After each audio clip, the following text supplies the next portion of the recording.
Welcome to the I Heart Africa Project podcast. This is episode number 4.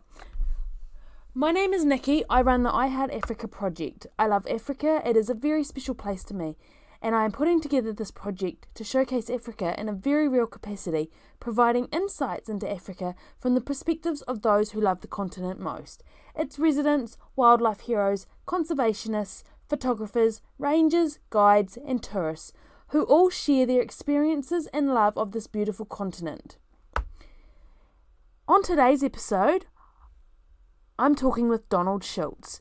Now, some of you may recall seeing him on programs such as Venom in Vegas on Animal Planet, or Venom Hunters, Wild Recon, or on the Discovery Channel Shark Week. Or you may just know him as the guy that lived in a glass box in the middle of the Las Vegas Strip with 100 snakes for 10 days. Either way, Donald has accomplished a lot and travelled all over the world for research. The South African filmmaker is a renowned snake expert, herpetologist, animal expert, writer, and adrenaline junkie, who now continues his research and anti-venom work at Snake Pharm in South Africa. And on that note, it is my absolute pleasure to welcome Donald Schultz. Hi, Donald. Hi, Nikki. For those listening, can you please introduce yourself, tell us where you're from, and tell us a little bit about yourself? Okay, cool. My name is Donald Schultz. I'm from South Africa originally, lived in the States for 16 years or so, and living back in South Africa now, but travelled extensively for work, either through research or filmmaking, or a combination of both. Yeah. And been a student of the natural world since I was a little kid, like since 5 or 6 years old I was catching snakes, so it's just seemed like a natural progression to do what I'm doing now. Awesome. And growing up in South Africa, what was that like?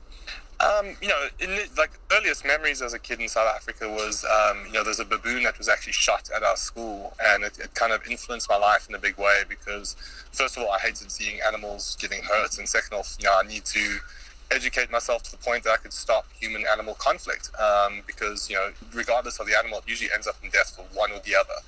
Being a kid in Africa, having the ability to go look for snakes, go look for, other animals around your house really, really influenced my life, and that's something I've, pursued till now, going to places specifically for what's there in the plant and animal kingdom. I couldn't have grown up in a better place. The temperature's amazing. For snakes, there's mambas and cobras and pythons and crocodiles and Nile monitors and all the things that, a herpetologist would love. But then Durban is also pretty advanced as far as African countries go. And where I grew up, there was a 80-year-old snake park that was instrumental in the development of anti-venom back in the day. And so it was a big opportunity to be able to live in an area that had both the academic and then the natural resources of things. So I read that at age 6 you found a snake. Do you recall what type it was? Yeah, I remember the day vividly. I was actually just in a car with my 8-year-old nephew, and we were going to a hospital, and there was a bunch of birds attacking something on the ground. My dad and I ran over to it, and it was a Peter's worm snake, which is literally the smallest snake in the world. I mean, it's like it looks like the inside of a pencil lead. And it was like the only reason you would tell it was a snake is if you look really carefully, you could see its forked tongue.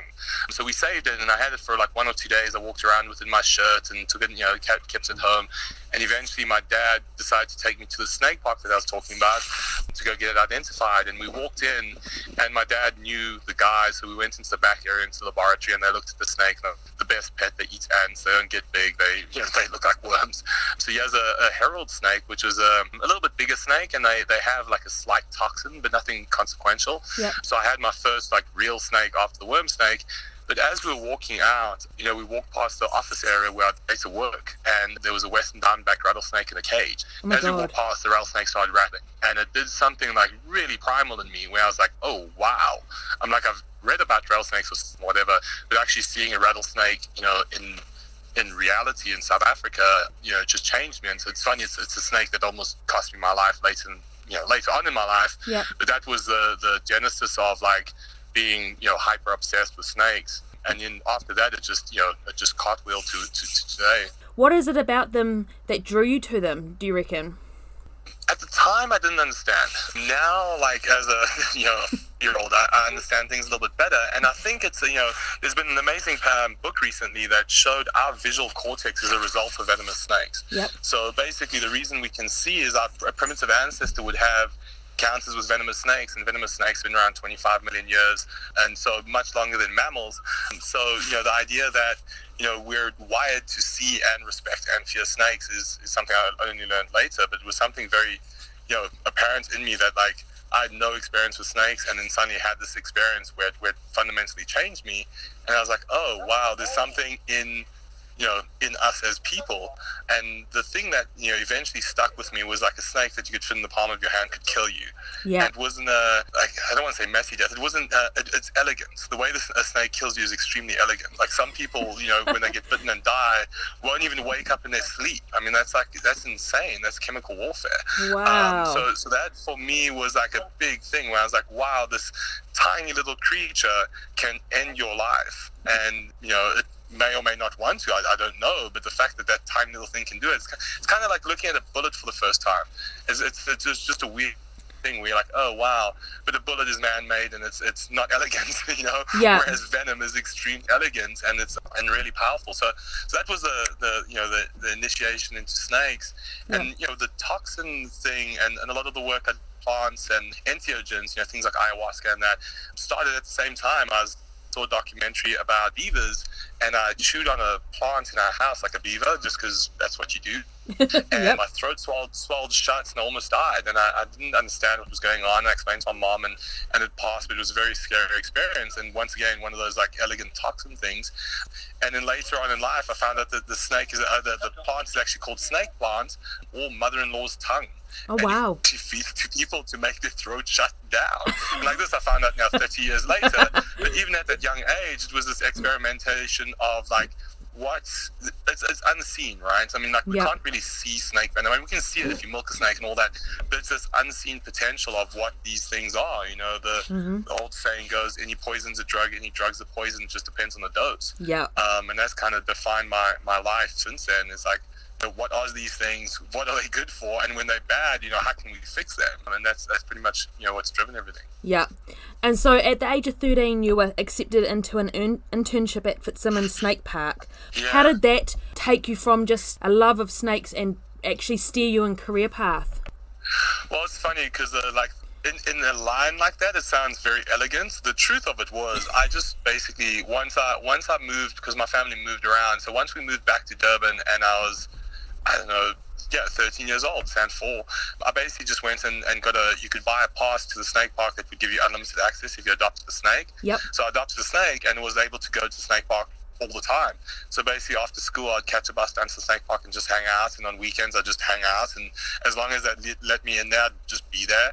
And eventually the owner of the snake park called my mom and she's like, we feel bad. He's hanging out and helping and whatnot. Like, we want to pay him. So that became the internship. And for the first 3 to 6 months, it was very much like working not on deadly snakes by myself, but definitely being present with people that were working with snakes, doing snake call-outs and that, and just learning as much as I could. And then after that, and remember, this is 1990s Africa, liability laws don't really exist. Mm-hmm. So when I was 14, they were like, hey, one day the manager called me. He's like, jump in the pit and grab a boomslang, which is the most venomous snake in Africa. So I jumped and grabbed it.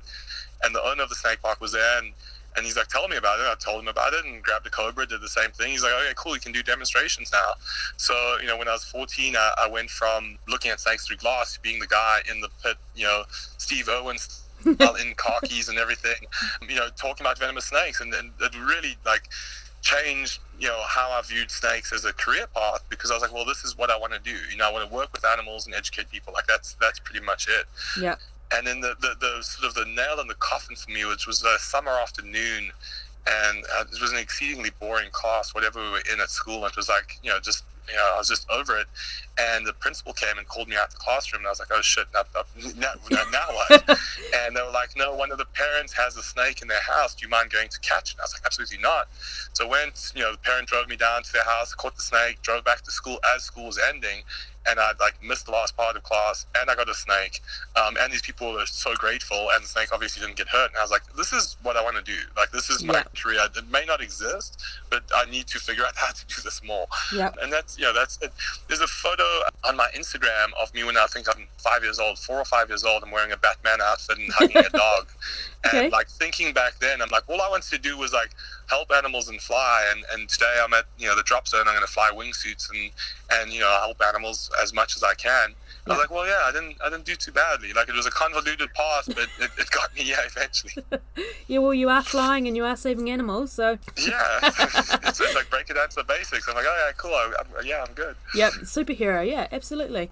Yeah. Yeah, okay, so you were born and raised in Durban, then you spent 16 years living overseas, mainly in the States, where you were on various TV shows like Venom Hunter, Animal Intervention with Alison Eastwood, Wild Recon, and then you did Venom in Vegas. Well, I don't know chronological order, but you did Venom in Vegas. Now, I've been to Vegas several times, and you were put in the glass box across the road from Caesar's Palace, wasn't it? Yeah, Caesar's Palace, yeah.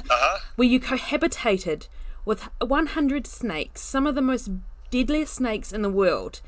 Let's talk about that, because I'm personally petrified of snakes, but I also know very little about them. So was the point of this to highlight the human-snake conflict and raise awareness for snake conservation? I mean, was that your goal from this? Because it's quite an intimidating way you went about it.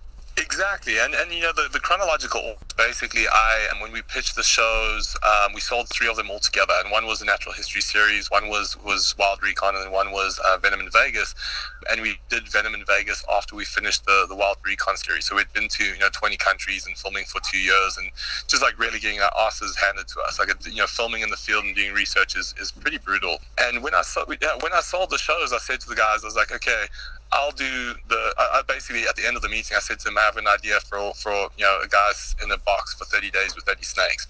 And the executive would love it. He's like, but you have to do it. I was like, well, buy the other shows and I'll do it, because I know it's exceedingly safe and it's visually appealing and there's something archetypal about it.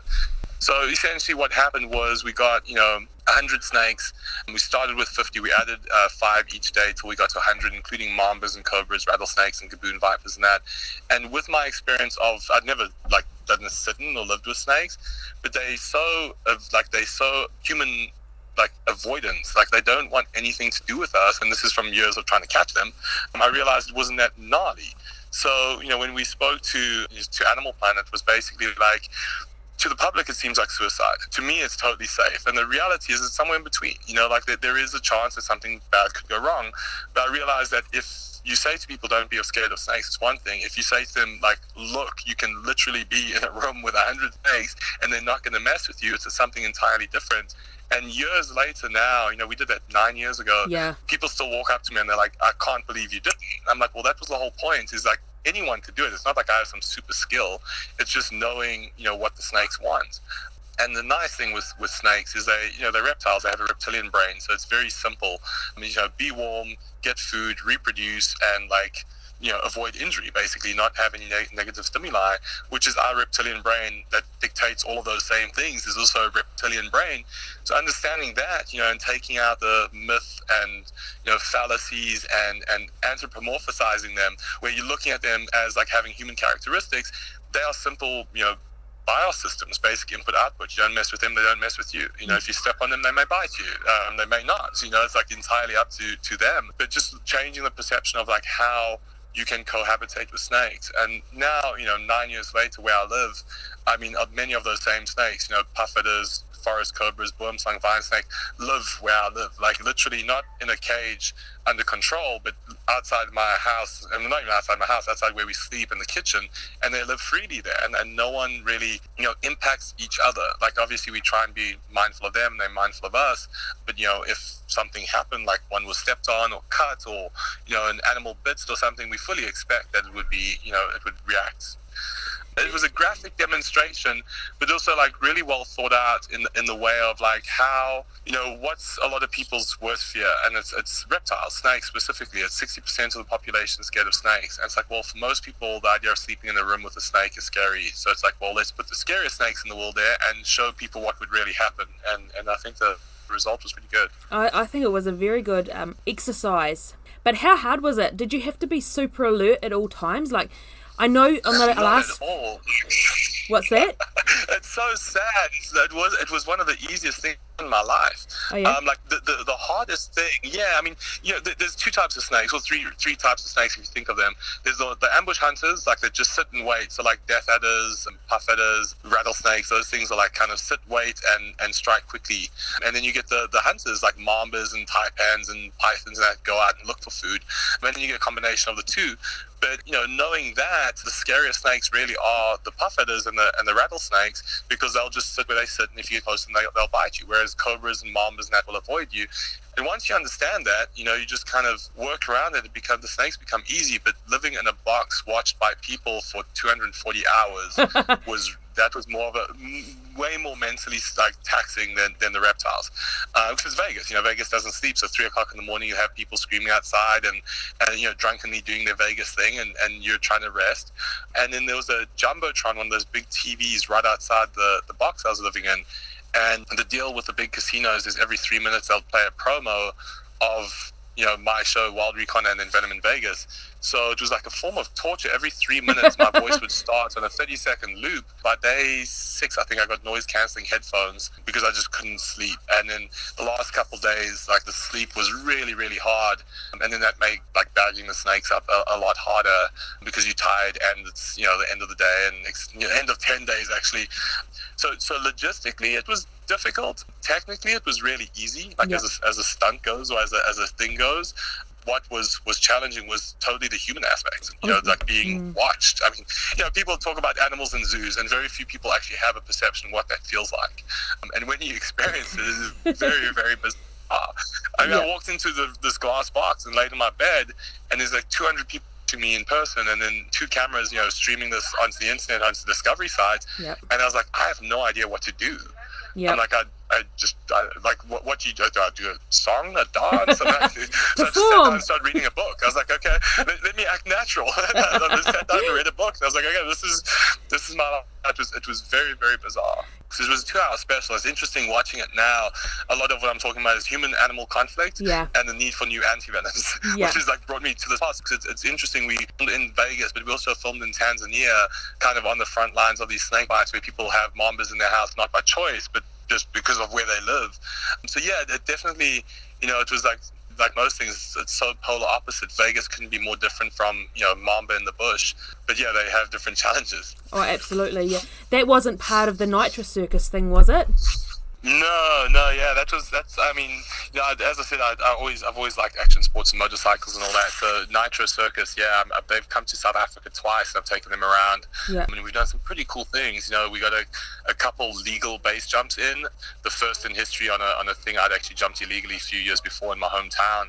And then we got to, dart a rhino and put a tracker on it. The Nitro Circus, we bought the tracker for conservation, work with some, mambas and some crocodiles and some sharks, and it was like really cool because like even Travis, he's like this fearless daredevil dude that has jumped the Caesar's Palace fountain, funny enough, but he's absolutely terrified of animals. So like seeing Travis Pastrana scared is a very rare thing, and every single time he was near animals, he was just and he was vocal about it. He's like, I don't like not being in control. And it's like, well, that's what animals do, is they put you in your place. We're not the top of the food chain by a long shot. So like having that reinforced sometimes is really interesting. But yeah, the Nitro guys are amazing. I mean, like taking them around South Africa was such a privilege, and I keep in touch with them a lot, and hopefully some of them will come out soon again. Now that you're back in your homeland and you've started Snake Pharm, are you glad to be back in Africa? Yeah, I mean, I've been here now for 8 months, and I went back to the States to film a documentary series, Bahamas. So like, America is amazing and has huge amounts of opportunity for certain things. And I feel like Snake Pharm really needed, those first few years in the States, having access to Amazon and access to, labs and CT scanners and all that. But now being back in South Africa, a lot of the stuff that I learned in the States, I have to distill down to the simplest form, because you don't have CT machines, and you don't have, all the you can't just order something off Amazon and have it the next day. So being back home, besides the whole being close to nature and hearing hyenas every night and seeing bush babies and that, it's created a resourcefulness that I kind of lost living in the States somewhat. Like not lost, but used a lot less, because it's such a consumer-driven world. So Snake Pharm is a non-profit organisation. Tell us about that, and what's your goal with that? So there's basically Snake Pharm Incorporated is a for-profit organization in the States, but we make anti-venom for dogs. So basically, the current anti-venom production model uses venomous snakes in horses. Ours uses non-venomous snake blood. So it's quite revolutionary. So we started our safety and then clinical trials in San Diego, and we've treated about 50 dogs so far. And then now, the idea was, can make money in the States in the veterinary market. It's actually quite lucrative, and it's exactly what we need to do for research. So we did that for 3 years. We finished our study late last year. We finished our lab in the States, and then thinking about how we could get this to humans, I was like, well, Africa has a huge snakebite problem, huge anti-venom problem, and not a lot of money. So I was like, well, let's start a non-profit in Africa that can do the same thing. Start with veterinary trials, and then eventually go to human trials. With a vision to make anti-venom accessible to everyone that's been bitten. A person dies every 3 minutes from snake bites. There's 2.5 million amputations a year. It was just called like the biggest medical emergency of our time by the World Health Organization a few months ago. And it's one of the disease processes where we have a cure, but pharmaceutical companies are electing not to make it anymore because it's not profitable. Oh, wow. So the idea, if you search snake anti-venom, it's a massive issue right now. In Africa, half of Africa ran out of anti-venom 2 years ago. And and where we live, actually, there was a bite recently where the person didn't get anti-venom. So the idea is try and make money in the States on our veterinary products so we can fund cheap or free anti-venom around the world. And the nice thing is I've worked in 20 countries with snakes, so I have a lot of access in a lot of places, but I thought, what better place to start than home and then spread this out through Africa and the whole world. Yeah. Working with some of the world's most feared and stereotyped reptiles, educating people about these misunderstood creatures plays a massive role in what you do. So you go out into local communities and educate them on the snakes. Is that right? Yeah, our facility is actually open to the public. We don't charge anyone to come in, so we have a lot of our snakes there. We have like 30 snakes or so. So a smattering of the local, indigenous, deadly and non-venomous snakes, and then some of our research snakes. So the community can come in there anytime and learn. And then we do, functions at schools. We just did one at university last week. And then wherever people are willing to listen. Sometimes we even have guys stand at the gas station with snakes and just talk about snakes because it's such a cultural fear here. Yep. So in that World Health Organization paper, they said one of the big things is snake bite avoidance, and with that comes education. So the idea is, if you can stop the snake bite happening, you don't need anti-venom, but there'll still be a number of bites that you need anti-venom for. So if we can stop it before it's an issue, that's kind of our big drive right now. So we're trying, with the community, we hired local guys to help us build and everything, and they're spreading the word. And as people come around, we'll sometimes have 300 people at our awarenesses, and everyone's petrified of snakes in the beginning. By the end, almost everyone's taken a photo with a snake, and that's kind of the perception shift we're trying to create, especially in the young people. Yeah. Is these things should be respected, not necessarily feared, but definitely respected. Because with most animals, all animals, I'd say, whatever your instincts tell you to do is exactly wrong. Whatever you think you should be doing is probably opposite to what you should be doing. And understanding that where people act from a place of mindfulness rather than from a place of fear, you can avoid a lot of issues for the animal and for the people. We had an encounter with an elephant where, if it had gone poorly, the elephant and some people could have died. And that was just because there was panic, and just having the right mindset in a small amount of time, kind of changes the outcome. Absolutely. There's an old saying, if you're going to panic slowly. At least it can be useful. Yes, I'd have to say that. Well, I came in winter for 4 months, and so I only ever saw a one dead black mamba that was quite a big one, and I saw a baby black mamba which was just outside, but I had an encounter with a scorpion the very first morning I was in the bush, and I have to say I panicked very slowly because I didn't realise it was on my breakfast, and I just about put it in my mouth. Yeah, so that was fun. It was a red scorpion too. That's a good that's a good introduction to Africa. Yeah, welcome. And then another one decided to sleep in my bed, and that was not fun. Yeah. All right. But Africa has this skill of pushing the buttons that you least like pushed. And it's just interesting in seeing that because it's so primal, Yep. There's such a thin line between life and death in everything, in every aspect. That makes it, a lot of people are very, very present because if you're not, you die, it's definitely a mindset. And by picking such a career, you must have the scars to tell a few tales of their own. I know you spent a week in the ICU and lost a bit of your finger and you lost part of your memory for 3 months from a snake bite. What snake bit you and what happened? The ICU thing is interesting because it was kind of a lot of these things in life, you get huge disasters or massive lessons. And it was a snake that, by some, is the main that we're researching now in the States. It was a Southern Pacific rattlesnake, and at the time, our understanding of venom and anti-venoms was very rudimentary as a community, as a medical community. And the snake, basically, when it bit me, it was one of my snakes I was keeping. It bit me twice in the hand. I immediately knew it was bad. I just didn't know how bad it was. And I'd had a rattlesnake bite before and lost a fingertip, and I was like, okay, well, I kind of know how this goes, and it's you're not losing consciousness, not anything. It's just a lot of pain for many months. And I jumped in my car, drove to the hospital, walked inside, wrote down what bit me, wrote down the doctor who treated my other bite's name, and wrote down my name, I think. And then I woke up, 3 days later in the ICU, naked in the fetal position. And I was like, oh, what happened? And over the course of the next few months, kind of figured out the story. But essentially the snake, now we know that these snakes, the Southern Pacific rattlesnakes, have a highly variable venom. And they even have their own toxin that is basically independent from other rattlesnakes.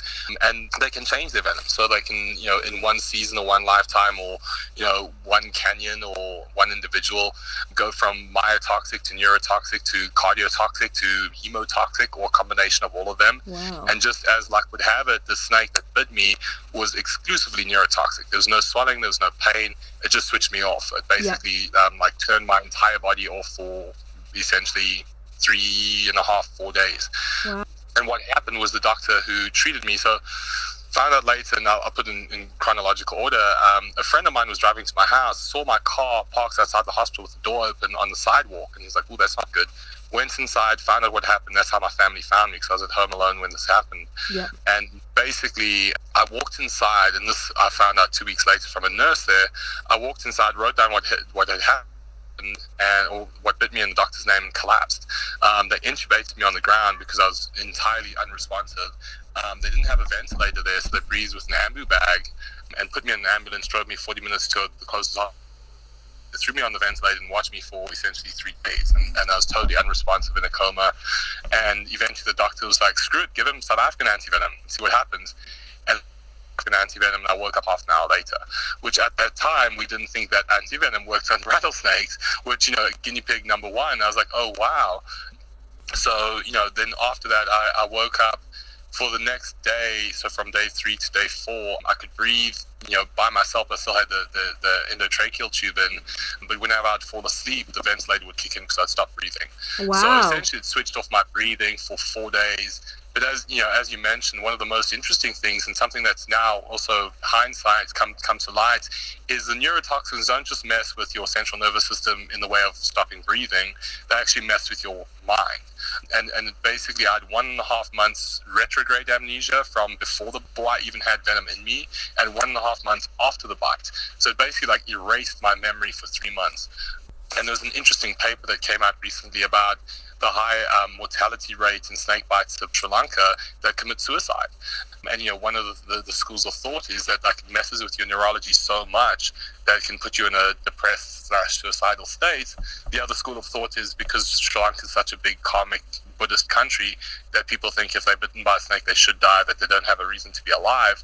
So it's interesting now looking back at all of this stuff. At the time it was just a huge disaster. I thought I nearly died, but now looking back at it, it was really useful information. And as I said, the main snake in San Diego that bites all the dogs in our study is the Southern Pacific rattlesnake, and it's made it a really interesting research snake because it is so variable.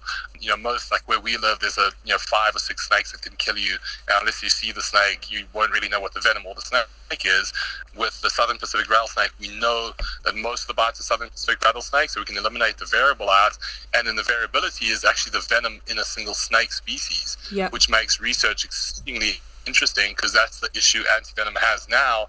If you make anti-venom for, Durban, it's not necessarily going to work in Joburg. And if you make anti-venom in Australia, it's not necessarily going to work in South Africa, because you actually have to have the antigen, the venom, that's causing the damage to create antibodies in the horse. Wow. And that's where our antivenom's difference is. We're not using a 1-year-old manufactured antibody. We're using a 20 million year old evolutionary system in snakes.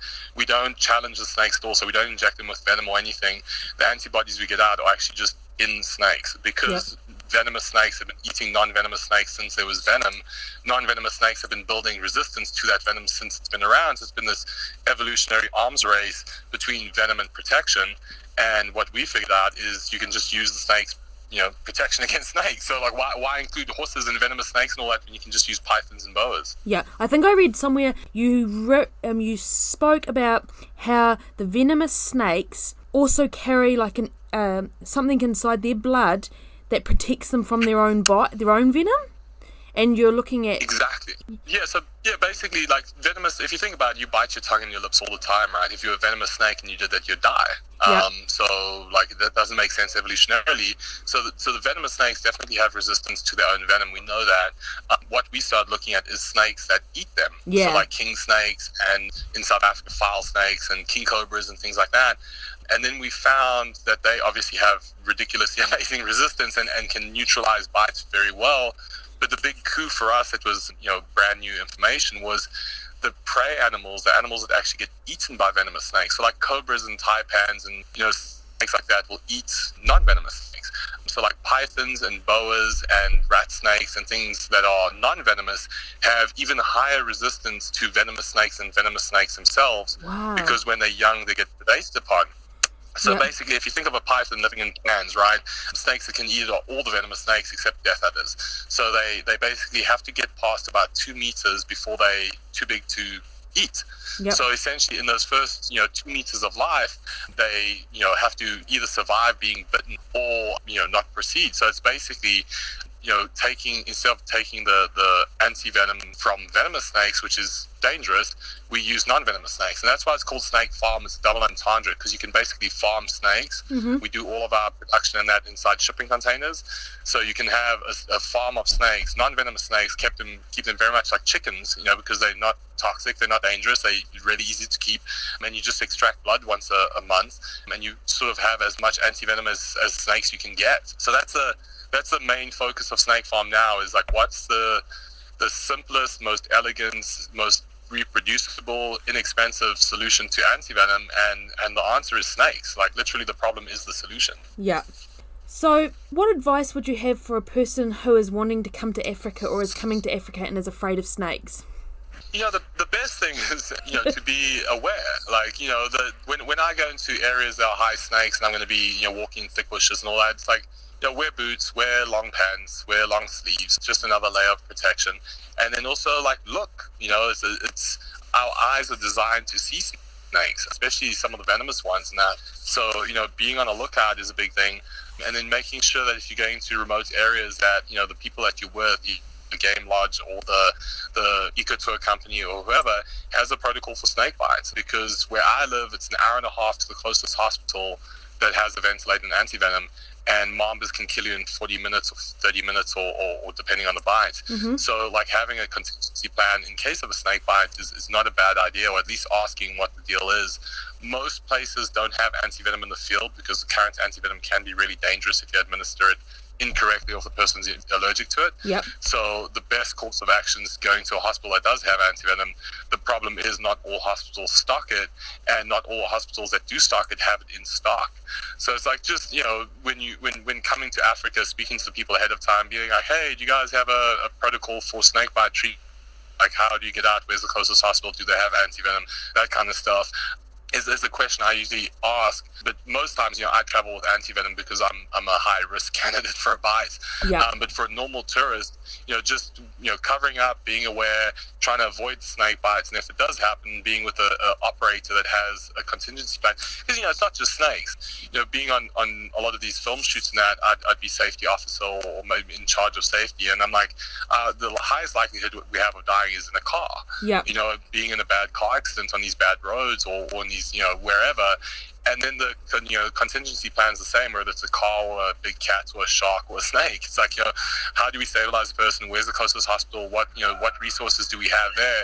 You don't want to try and figure that out, once someone's been bitten. It's always good having that kind of in the back of your mind. Yeah. All right. So when are snakes at their most active? Is it night, day, summer, winter? Depends on the snake, depends on the country, depends on the, what's happening. In most places, snakes are more active spring through fall or autumn, and then depending on the species, they can be diurnal like mambas, come out in the middle of the day, or crepuscular like cobras and pufferers will come out at sunset, or entirely nocturnal like some snakes only come out at night. So wow, it's kind of take your pick on what you're going to see. And then seasonally, like some parts like Durban where I'm from, there's snakes everywhere all year round. I'm obviously more in the rainy season. And then up here where I am now at altitude, there's no snakes now, but as soon as it starts getting warmer and rainy, then there'll be snakes out. So it kind of depends on where you are and what's happening. Okay. Is there any time of the year when they are more deadly than others, like perhaps when they're breeding? Anecdotally, from the study that we've seen, and this is just looking at data, and it kind of makes sense evolutionarily. Yep. It seems like in the early spring, like as snakes come out of their like rest periods, sort of go into breeding, hunting, and all that, they may have their venom might be more toxic. And one of the schools of thoughts in that is they've had 3 months or so to sequester the venom, not use it, and basically make it more potent, essentially. Yeah. So during the summer when they're eating a lot and using a lot of venom, it doesn't have as much time to marinate, probably is a better word. Yeah. So like in the beginning of the season, you think a snake comes out of hibernation, hasn't eaten in a while, has all the super potent venom. It also shouldn't be missing meals because it needs every meal it can get. Whereas late in the season, when it's had a bunch of meals and it's bred and it's fat and happy, it doesn't have to be as kick-ass toxic because if a meal gets away, it's not so bad. Yeah. So that's like, and that's just on rattlesnakes, what we've seen the beginning of the season, January through sort of April, yep. The bites seem a lot worse. And then as the season progresses, they get like less and less intense till the end of the season is like, sort of not insignificant, but like not nearly as bad. Like in the beginning of the season, you see a lot of bad bites. Yeah. Oh, wow. Okay. And which African snake is most likely to lash out and bite you, and is it venomous? No snake will lash out and bite you unless illicit. So, like, the easiest way to think of snakes is like think of circles around them, and like the first meter is a red circle, the second meter is an orange circle, and the third meter is a green circle. Yeah. And it's kind of when you enter those circles, you're initiating a response from the snake, and it may seem like lashing out, but it's actually just reciprocating what you're giving. Yep. So if you stood 3 meters away from a black mamba, it's not going to bite you. Yeah. It's probably going to run away. If you get 2 meters away, it's going to stand up and get angry. You get 1 meter away, it's going to bite you. So, lashing out is really dependent on what you're doing to the snake. That being said, there's a mamba and you walk past it, which there's been a bunch of cases like that, they will bite you. Whereas like gaboon vipers, there's stories of people standing on gaboon vipers and not being bitten. Okay. What is the prettiest African snake in your... By far the gaboon viper. I mean, they're absolutely insane looking animals. I actually was lucky enough to find a pair. My neighbor had a pair of males combating in their backyard about 2 or 3 months ago. And there's a bunch of photos on the website, but they're probably the most beautiful snake in the world. Not even, it's just Africa. They're very like geometric and pastel and pretty. It's a wide variety of amazingness. Yeah. Now the spitting snakes. I know there's one in Namibia, there's one in Kenya, there's a Mozambican one that I know of, and they spit venom. Why are they so dangerous? Well, the thinking behind spitting is it's basically a deterrent mechanism where they don't want to bite anything, they want to keep predators and potential enemies far away. So they spit up to 2 meters with incredible accuracy, and there's been a bunch of tests that we did and other people have done that show that they're sort of aiming for the eyes, they're doing a pattern with their head and all that. But for the venom to be painful on contact with the eyes, it has to be profoundly cytotoxic, which is self-destroying. Yeah. So all spitting cobras, venoms are really, really cytotoxic. So that means when they bite you, it's basically like, it just dissolves your tissue. So that's what makes them so dangerous. The splitting is bad, like, it's not fun, but it's not deadly. Like, in the worst case scenario, you go blind, but it's not a deadly response. But the bites from the spitting cobras are really where the trouble lies. Yeah. So we talked about this just before, and about how snake bites have been declared as the world's biggest hidden health crisis as of May this year. Is that due to the lack of anti-venom, or just lack of education around snakes, or what do you think? Yeah, the education levels kind of stayed the same. It's definitely an anti-venom problem. So there were two large manufacturers of anti-venom in Africa that stopped producing anti-venom about 3 years ago. In America, the main anti-venoms, black widow, coral snake, and rattlesnake, they stopped producing that in the 2000s and was replaced by another product. So in America, they only have a single product that they can treat, snake bites with. And then you have places like Sri Lanka, where it's the second highest rate of snake bites in the world, and they have no specific, and they use anti-venom from India and Thailand and places like that. So not necessarily an exposure or education thing. It's a disease process that we once had a cure for, that now we don't have a cure. So like most people think medicine progresses to, better designs and better drugs and better things, whereas snake bite, it's devolving to less options, less anti-venom, less treatment, and that's kind of why it's such a crisis. And also, we live in the information age now, so we can sort of know about these problems a lot more. In South America and other places I've worked, if someone dies from a snake bite, they don't go call the World Health Organization, make a big deal out of it. It's just kind of, par for the course. So now, with the advance of medicine and basically being able to treat a lot of diseases, everyone's freaking out because we're going backwards in snake bites and sales. Yeah, that's pretty scary. That there may not be, any relief for anyone that gets a snake bites if something's not done. Yeah, and it's a lonely place. Being bitten by a snake, you don't know what's going to happen. Like, even me with the knowledge I have of snakes and snake bites in my body, and then every time I get bitten by a snake, it's a roll of the dice. They can give you everything and nothing as far as the venom goes. The venom can be highly variable, and then there may or may not be anti-venom available. So it's like, if you have the bites, you're in hospital, the doctors come look at you, there's nothing they can do for you other than watch you decompose. And it's a lonely place, and thankfully I've almost always had massive access to Western medical care and anti-venom interventions and that, whereas a lot of people in these third world countries just don't. They basically go to the hospital, get pain meds and antibiotics, and get sent home, which is just mind-boggling. Wow, that's just crazy. So obviously in your line of work, and South Africa being your homeland, you've travelled quite a bit throughout Africa. What would you say is your most favourite place to visit in Africa? If you had asked me a year ago, I would have said something different, but I've seen so much in the last year that it's kind of hard to pick one. Probably where I live, to be totally honest, like northeastern South Africa, because it's like the semi-tropical rainforest comes down just into where we live. You've got true savanna, you've got like amazing reefs and sharks and stuff, you've got tons of crocodiles and big mammals. So it's basically Kruger National Park into the ocean with a little bit of rainforest. So it's like anywhere you go, it's different habitats and different animals. And Madagascar is pretty mind-blowing. Like one thing I'd recommend is if people haven't been to Madagascar, go. It's going away like very, very quickly, and it's really, out of all the places I've been in the world, it's probably one of the most bizarre as far as animals and plants and just everything goes. It's very, very strange. Wow, okay. Alright. Along with running Snake Pharm, you also offer eco tours. Tell us about that. Yeah, basically going into the whole tourism is the future thing. The work that we do, all the years on the road, and then I stayed at a bunch of lodges and different retreats and research camps and whatnot, and decide, if I was going to work in the field, I'm going to have the best facilities for what we do, not necessarily the most comfortable. And then, have it in a place that has the highest variety of things to do. So where we locate, it's about an hour and a half to Mozambique. It's about an hour to Swaziland, about 30 minutes to the beach. I mean, there's elephants in our backyard.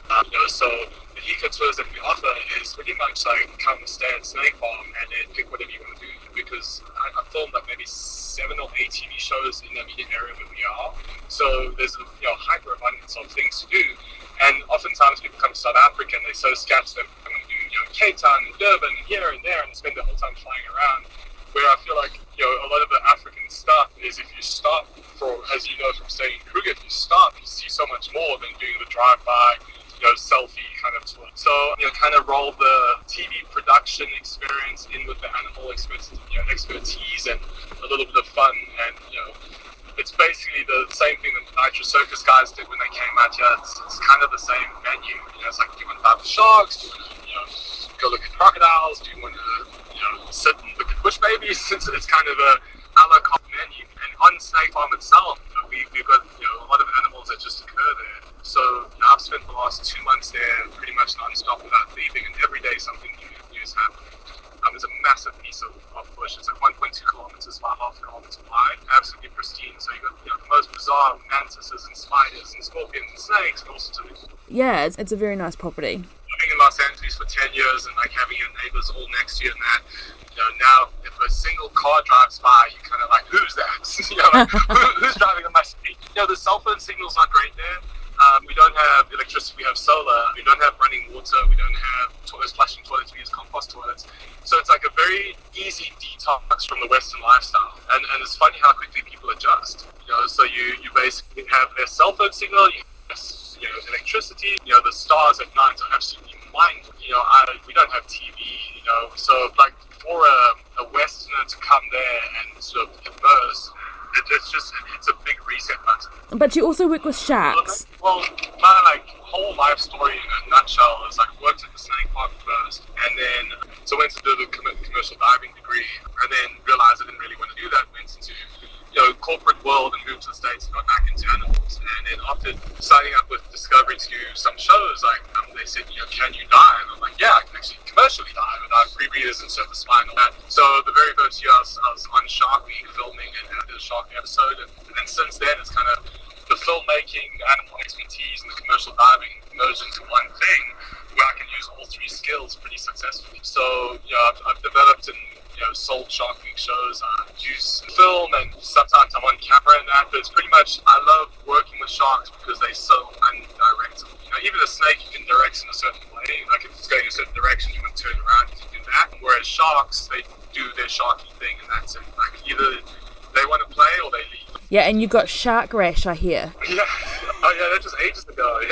Yeah. Basically, we were trying to tag sharks, but the way that they did them before is you basically catch them on a hook and then pull them onto the boat and do your work up and back. And I was like, I'm pretty sure we can grab one atraumatically and just work it up on the back of the boat. Okay. So the place film a lot in Stewart Cove. That's where we did the Shaquille O'Neal sharking show and a bunch of other stuff. And you basically just get them, they're eating at the back of the boat, and eventually one jumps onto the swim step. So I jumped on it, and those sharks are exceedingly powerful. They're just pure muscle. And the first 3 or 4 got away. In the struggling, my whole forearm, it's like, imagine, grabbing a dog that doesn't want to be held, but all its skin's made of sandpaper. It's the weird thing is working with sharks and crocodiles, you always get little nicks and bruises and cuts and things and that just because they're so big. Versus working with snakes, it either goes exceedingly well or really badly. Usually the worst case before really bad is you get pooped on or something like that. But usually with snakes, you walk away with everything intact. Sharks and crocodiles, you can do everything right, everything goes perfectly. You can still have a broken finger or a big gash or something. Yeah. So what would you say is the best thing about living, working, and traveling in Africa? People, the people the Africa. It's probably the Africa itself. The vibe, as I said, people seem to be a lot more present, and I think that's less screen time, less money. Probably is the way to explain it. If you don't have a lot of money, you have to get creative. We're not top of the food chain. We may act like we are, but an elephant or a leopard or a lion or a hippo or a crocodile or a snake could kill us at any time. So I think being in Africa, people are present, the animals are present. The rain is dramatic. It's like nothing is half-assed now. Yeah. And I think that's why Africa is a continent that captures the hearts and souls of travellers and people from around the world. Yeah,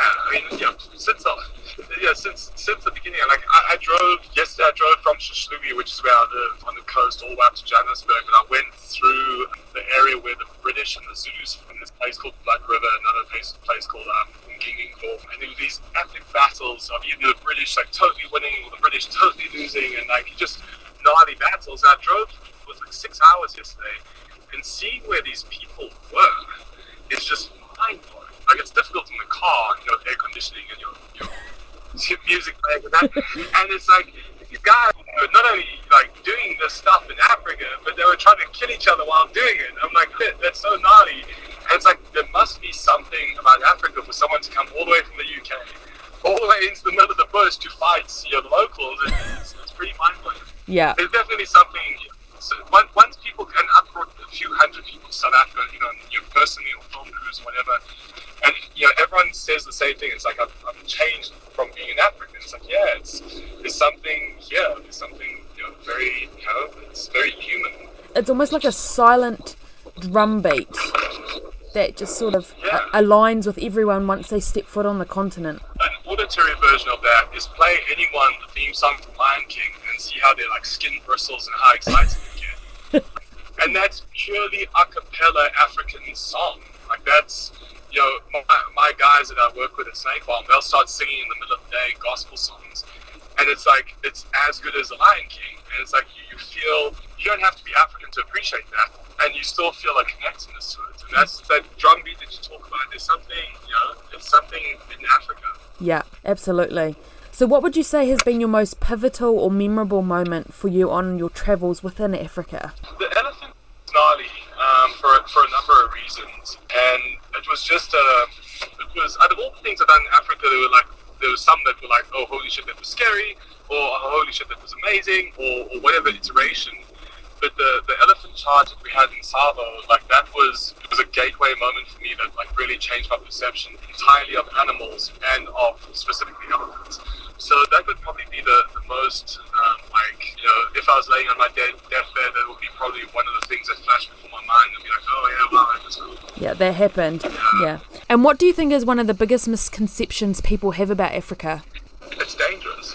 And, the general consensus is Africa is like this, scary, gnarly, dangerous place. But really, it's just a bit of an unforgiving place if you don't know what you're doing. But that being said, I've had people come over here with no experience traveling whatsoever and just absolutely loving Africa. I mean, especially South Africa, it's kind of like Africa light. It's not like full-on gnarly Africa. Like most of the time, 2 or 3 hours away from a mall where you can buy a laptop and things like that. Whereas when you get into parts of Mozambique and Zambia and that, there's no chance of getting any. So yeah, I'd say the biggest misconception is that it's dangerous. Yeah. Beside the snake advice, what would be one piece of general travel advice you have for anyone wanting to travel to Africa? You get a good itinerary or a good tour guide, because you can go to a place and two people can go to a place and have two totally different experiences. So a lot of people kind of make the mistake of trying to see too much, and South Africa is massive. It's the size of Texas. Yeah. So trying to see everything in one trip, or people make the mistake too of coming for a week. It's like most people travel from, not Europe, or people obviously travel from Europe, but if you're coming from America, you're totally hosed on the jet lag. So you have to give up 2-3 days to just get normal again if you don't do it properly. And then you try and squeeze in a Texas-sized country in 4 days, and it just doesn't work. So I'd say that the biggest thing would be give it enough time and kind of cherry pick the places you want to go. It's like, for me, it's either East Coast or West Coast. You can do both, but the travel gets a bit much. So it's like, obviously I have an affinity to the East Coast. So basically pick 2 or 3 things to do and do them for 2 or 3 days. Yeah. Because a lot of people come out here and they do the drive-by selfie thing, and it's like, oh, how's your African trip? Yeah, look at all these photos. Like, yeah, how much time did you spend relaxing? It's like, no, we were moving the whole time. It's like, well, that's not the way to see Africa. Yeah. So why do you love Africa? There's a movie which, if you haven't seen it, it's called Jock of the Bushveld. And it's a really cool story about this Irish immigrant that comes to South Africa seeking his fortune, and basically goes to a place called Barberton. Oh, yes. To look for gold. Yeah, and the story is about this man and his Staffordshire Terrier and the adventures they get into. And I watched it as a kid when I was 5 or 6 years old, and sort of resonated with me. And now, in the States, the idea of going and living off grid with animals and the hyenas and stuff like that is just, it's not possible. There's very few places in the world that you can do that. So for me, it's kind of like the Jock of the Bushveld of 2020.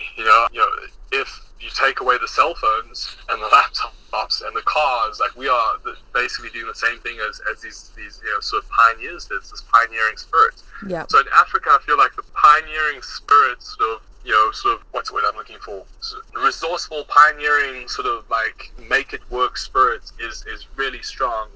Whereas everywhere else that I've been to has been more, unless it's a third world country like Peru, has been more like status quo. It's like, okay, cool, you go to school, you go to university, you get a job, you have a kid, you get a car, you get a house, you get a pension, and that's it. And I'm like, I don't really like that trajectory. I much prefer, like, there's these places like where I lived in Manzi, St. Lucia, in like the southern part of where we are now. There's very few places like that left in the world, and it sort of dawned on me, why am I going to visit these places and living in Los Angeles, where I could live in these places and visit Los Angeles? Yeah. And that's where I think the African thing, South America, I love, it's amazing, it's not Africa, there's no elephants. Australia, amazing, I love it, there's no vipers, there's no elephants. New Zealand, amazing, I love it, there's no snakes. Hawaii, amazing, no snakes. It's like, so all the things I like and need, and maybe it's because of where I grew up, but all the things that I think are important like only really occur in South Africa, maybe a little bit Mozambique, but mostly South Africa. Yeah. All right, so what's next for you? What have you got going on? I'm going to jump out of a plane a whole bunch tomorrow and then meet with the university on Monday and then back to Snake Pharm on the coast. And then, pretty much there's a population of these massive bull sharks that live like about a mile from my house, or 1.6 kilometers. Yeah. So trying to figure out what's different about them and all that. And then snake season starts. So we've already had a few call outs for, a couple snakes and that. So then it's just, goes into rainy season, everything's growing, breeding, going crazy. And, we're farming snakes. So it's trying to stay in Africa as much as possible to try and work around here, just because A, it helps the economy, B, it helps my sanity not having to travel. Plus, I've been guilty of the African drive-by thing too, where we spend, 10 days, we do 10 things and we film everything, but we don't experience it. Yeah. So I'm trying to work more like being an African in Africa and just being, and that the last 2 months that I was doing it was just really nice after, flying around the world and that, to just, wake up in the morning and be like, I don't have to go anywhere. I just can go look for snakes or spiders or nothing, and do that. So that's my future. Definitely more snake work. I mean, we're trying to fast track our research in South Africa. It's somewhat frustrating because, as bad as the snake bite problem is, the system isn't designed to be the research medical pharmaceutical system. It's designed to be expensive and really laborious to keep smaller players out of it.